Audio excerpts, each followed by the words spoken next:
Sa gestion, elle est très complexe. Elle doit passer par la combinaison de leviers agronomiques, comme par exemple le décalage des dates de semis, l'allongement de la rotation, le désherbage mécanique, les faux semis, cumulés à des stratégies de désherbage chimique.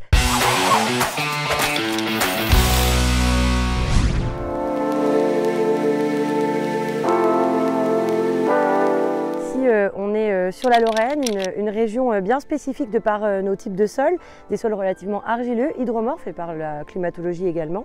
Donc ici on va retrouver des rotations historiques plutôt colza-bléorge qui favorisent évidemment la présence du vulpin. Depuis quelques années, les agriculteurs bien sûr allongent les rotations. On a inclus du maïs, du tournesol, de l'orge de printemps et un petit peu de pois dans nos assolements. On a mis en place des cultures de printemps type tournesol, où on a des dates de semis mi-avril qui nous permettent dans notre région de bien implanter des cultures et d'être décalé par rapport au lever de vulpin. Le maïs c'est aussi un peu pareil. On a mis de l'orge de printemps aussi pour allonger les rotations. Le triticale immature aussi qui permet de récolter le vulpin avec le vulpin qui n'est pas épié. Et dans l'allongement de la rotation, les cultures dites d'été permettent de casser le cycle des vulpins. Évidemment, c'est un levier, il ne se suffit pas à lui-même, mais introduire du maïs et ou du tournesol pendant une ou deux campagnes de suite permet de casser en partie le cycle des vulpins et de gérer l'adventice dans d'autres cultures qu'uniquement celles où il nous pose historiquement problème, les céréales d'hiver. Alors ici, au niveau des zones non traitées, on est sur une pression d'environ 436 vulpes par mètre carré, ce qui est déjà pas mal.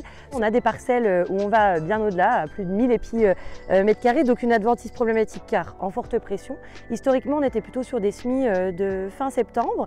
Donc si on regarde ces 5 dernières années d'essai, lorsqu'on décale en moyenne de 12 jours, c'est-à-dire qu'on se retrouve autour du 10-15 octobre selon les années, le décalage de la date de semis en fonction de l'efficacité du faux semis nous permet de réduire en moyenne dans nos essais de 56% les levées de vulpin.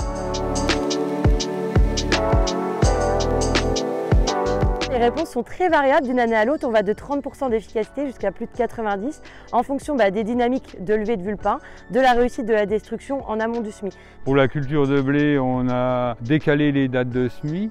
Donc on est passé du 15 septembre au 1er octobre, voire 15 octobre, même cette année, 1er novembre.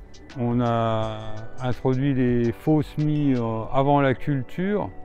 Donc on prépare nos terrains pour faire lever les vulpins, les détruire avant d'implanter le blé. Tout a un certain effet, c'est du moyen terme. Mais pour l'instant, on arrive à contenir cette mauvaise herbe. Quand on regarde certains voisins qui font pas, on voit qu'ils arrivent vraiment dans l'impasse.